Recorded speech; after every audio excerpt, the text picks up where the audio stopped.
सर्वांना माझा नमस्कार. 2025 साली जे अवॉर्ड्स मिळालेले आहे त्या संदर्भातला हा व्हिडिओ राहील. हा करंट अफेअर ओरिएंटेड व्हिडिओ आहे.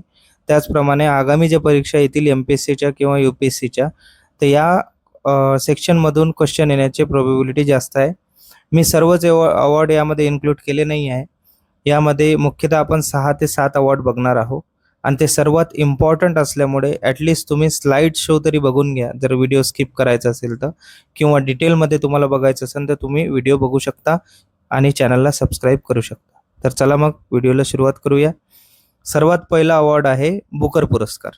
आता बुकर पुरस्काराची वैशिष्ट्य हे आहे की हा ओरिजिनल इंग्लिश भाषेत ज्यांनी पुस्तक लिहिलं आहे त्यांना मिळतो. यानंतर आपण इंटरनॅशनल बुकर पुरस्कार बघू, त्याबद्दल सुद्धा काही माहिती बघू. पण सध्या बुकर पुरस्कार मिळाला आहे फ्लेश या कादंबरीला. डायरेक्ट स्टेटमेंट, फ्लेश या कादंबरीला 2025चा बुकर पुरस्कार मिळालेला आहे. आणि हंगेरियन ब्रिटिश लेखक आहे डेव्हिड स्लाजे किंवा झाले लक्षात ठेवा. झाले एक्झामच्या दृष्टिकोनातून फक्त आपल्याला नाव लक्षात राहायला पाहिजे, एवढं लक्षात घ्या.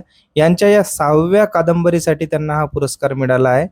आणि थोडक्यात ही जी कादंबरी आहे ती हंगेरीमधील एक गरिबातून एक माणूस लंडनमध्ये श्रीमंताकडे जाणाऱ्या एका माणसाच्या प्रवासाची कथा सांगते. आणि त्या प्रवासाच्या माध्यमातून नशीब आणि महत्वाकांक्षा कशा प्रकारे आकार घेतात ते या कादंबरीतून सांगितलं आहे.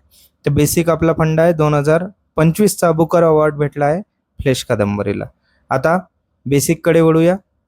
बुकर पुरस्कारबद्दल तुम्हाला सर्वांना माहीत आहे तरी सांगतो.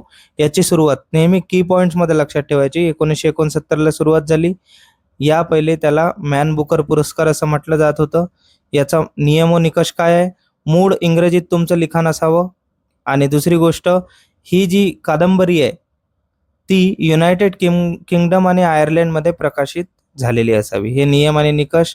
पात्रता कोणाला मिळू शकतो? हा कोणालाही कोणत्याही देशाच्या लेखकाला मिळू शकतो. मात्र अट एकच आहे, मूळ कादंबरी इंग्लिशमध्ये लिहिलेली असावी.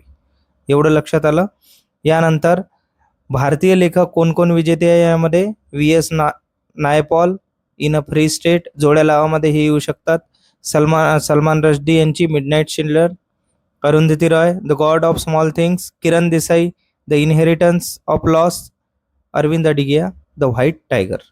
एवढी ही बेसिक इन्फॉर्मेशन. हा अवॉर्ड सध्या मिळाला आहे फ्लेश या कादंबरी. पुढे जाऊया. आता आंतरराष्ट्रीय बुकर पुरस्कार कोणाला मिळाला आहे? आता बुकर पुरस्कार आणि यामध्ये स्लाइटली फरक आहे. हे ट्रान्सलेशनसाठी फक्त देण्यात येते. बुकर पुरस्कार कशासाठी आहे? ट्रान्सलेशन, आणि ते मूळ इंग्रजीत लिखाण झालं असेल तर. हे लक्षात ठेवा. हे इमेज तुम्ही बघून घ्या. द हार्ट लॅम्प, बानू मुश्ताक यांना हा प्राप्त झाला आहे कथासंग्रहाला. पण हा ट्रान्सलेशनला मिळतो, त्यामुळे याचं ट्रान्सलेशन कोण केलं आहे? दीपा भास्ती यांनी. आणि ही पहिली कन्नड साहित्य कृती ठरली आहे ज्याला हा अवॉर्ड मिळालेला आहे.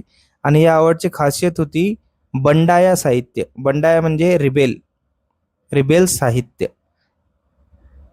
आता रिबेल म्हणजे काय? तर बंडखोर जी प्रवृत्ती आहे किंवा थोडं एस्टॅब्लिश समाजाच्या विरुद्ध आपण जे काही बोलतो त्याला बंड म्हटले जाते. आणि हे कादंबरी त्यामध्येच इन्क्लूड आहे. तर एवढं लक्षात ठेवा.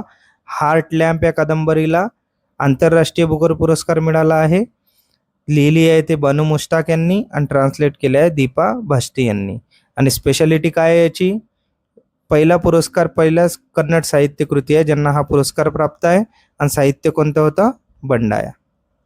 पुन्हा बेसिककडे वळूया. या पुरस्काराची सुरुवात 2005 झाली आणि 2016 यामध्ये मोठा बदल करण्यात आला. निकष तुम्हाला आताच मी सांगितलं. बेसिक निकष काय आहे? कादंबरी किंवा लघु संग्रहाला दिला जातो, कोणत्याही भाषेतील चालेल, परंतु त्याचा इंग्रजी अनुवाद जे आहे ट्रान्सलेशन ते युनायटेड किंगडम किंवा आयर्लंडमध्ये प्रकाशित झालेला असावा. आता भारतासाठी ऐतिहासिक नोंद कोणती आहे? 2022 गीतांजली श्री यांना रेत समाधी यासाठी मिळाला होता हा पुरस्कार. आणि हा पुरस्कार मिळवणारे ते पहिलेच भारतीय पुस्तक ठरले. आणि अनुवाद कोण केलं होतं? डेझी रॉकवेल यांनी. नेक्स्ट पुरस्कार बघूया. रॅमन मॅग्सेसे पुरस्कार 2025, एज्युकेट गर्ल. आता इम्पॉर्टंट आपल्यासाठी हे एवढंच आहे, एज्युकेट गर्ल या संस्थेला मिळालं आहे. हे तुम्ही चित्र बघू शकता. त्यांचं पूर्ण नाव आहे foundation to educate girls globally किंवा एज्युकेट गर्ल्स असं तुम्ही म्हणू शकता. ही 2007 मध्ये साफिया हुसेन यांनी स्थापन केलेली एक NGO आहे. कशासाठी काम करते हे मुख्यतः जे ग्रामीण आणि शैक्षणिक दृष्ट्या मागासलेल्या भागांवर लक्ष केंद्रित करते. खासकर राजस्थानमध्ये यांचं जास्त वर्क आहे. आणि याबद्दल काही वैशिष्ट्य असे आहे की शिक्षण क्षेत्रातील पहिला डेव्हलपमेंट इम्पॅक्ट बॉन्ड यांनी सुरू केला. दुसरा प्रगती कार्यक्रम कोणत्या वयोगटासाठी 15 ते 29 या वयोगटासाठी तरुण स्त्रियांसाठी यांनी सुरू केला. आणि त्याचप्रमाणे टीम बालिका हे लक्षात ठेवा तुम्ही. हा समुदाय आहे नेतृत्व स्वयंसेवक गटाचा. तर की पॉईंट कोणकोणते? 2007 मध्ये एज्युकेट गर्ल ही संस्था स्थापन करण्यात आली. साफिया हुसेन यांनी डेव्हलपमेंट इम्पॅक्ट बॉन्ड यांनी सर्वात पहिले सुरू केला एज्युकेशनमध्ये. प्रगती कार्यक्रम आणि टीम बालिका. नेक्स्ट अवॉर्ड आहे वर्ल्ड फूड प्राइज किंवा जागतिक अन्न पुरस्कार 2025 कोणाला मिळाला आहे?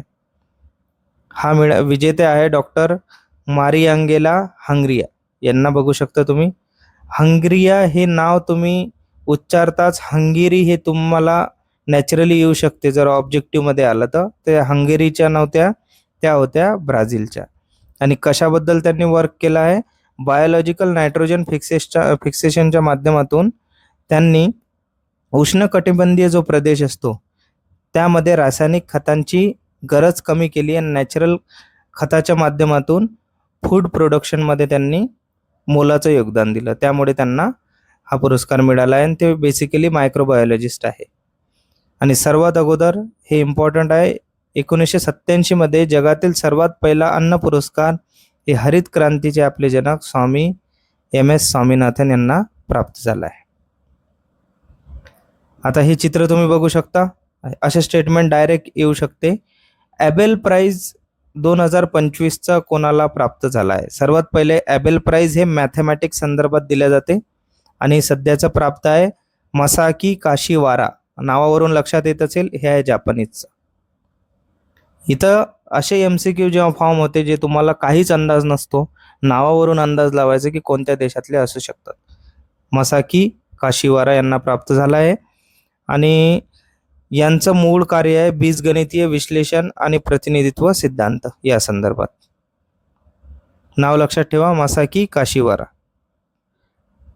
शेवटचं आपण बघूया UNEP champions of earth award. हे इम्पॉर्टंट आहे. यांना हा प्राप्त झाला आहे. यांचं नाव आहे सुप्रिया साहू. ह्या IAS ऑफिसर आहेत.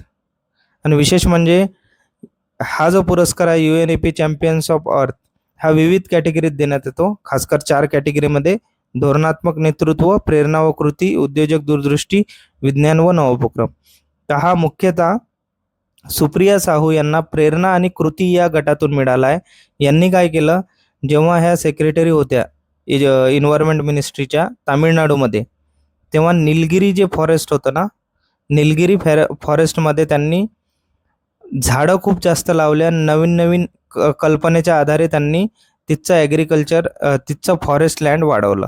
त्यामुळे त्यांना UNEP चॅम्पियन्स ऑफ अवॉर्ड मिळाला आहे. आणि खास करून यामध्ये 6500 हेक्टरपेक्षा जास्त खारफुटीचे पुनरुज्जीवन करणे व निसर्ग आधारित उपाययोजना राबवल्याबद्दल त्यांना हा पुरस्कार मिळाला आहे. आणि अशा अधिकाऱ्यांना जेव्हा पुरस्कार मिळतो तर तो प्रेरणा आणि कृती या कार्यक्रमातून मिळतो. आता इथं तुम्ही यामध्ये बघू शकता इंग्लिशमध्ये दिलं आहे, काही नवीन नाही आहे. आता ही जी कॅटेगरी होती UN चॅम्पियन्स ऑफ अर्थ अवॉर्डमध्ये, या कॅटेगरीमध्ये लाईफ टाईम अचिव्हमेंट म्हणूनही एक कॅटेगरी आहे. ते 2024 मध्ये माधव गाडगीळ यांना मिळालं होतं. रिसेंटली न्यूजमध्ये आहे निधन वार्त्यामुळे, त्यामुळे हा पॉईंट लक्षात ठेवा. आणि हा जो प्राइज जेव्हा प्राप्त होतो UNEP champions of earth award, हा कोणताही फायनान्शियल अवॉर्ड देत नाही. म्हणजे जर तुम्हाला प्राइज मिळालं तर कोणत्याच प्रकारचा मोबदला किंवा पैसे त्यामध्ये मिळत नाही, एवढं लक्षात ठेवा. सोबतच 4 कॅटेगरीमध्ये दिला जातो, एवढं लक्षात ठेवा. त्याचबरोबर पब्लिक आणि प्रायव्हेट सेक्टर किंवा सिव्हिल सोसायटी यांना सुद्धा हा प्राप्त होतो. 2005 पासून याची सुरुवात आहे. अशा प्रकारे टू द पॉईंट आपला व्हिडिओ होता. जर तुम्हाला अशाच प्रकारचे व्हिडिओ जर हवे असतील किंवा तुम्ही जर कॉम्पिटिटिव्ह एक्झाम वेगळ्या अँगलनं प्रिपेअर करत असाल तर तुम्ही ह्या चॅनलला सबस्क्राईब करा आणि बेल आयकॉनवर क्लिक करा. थँक्यू.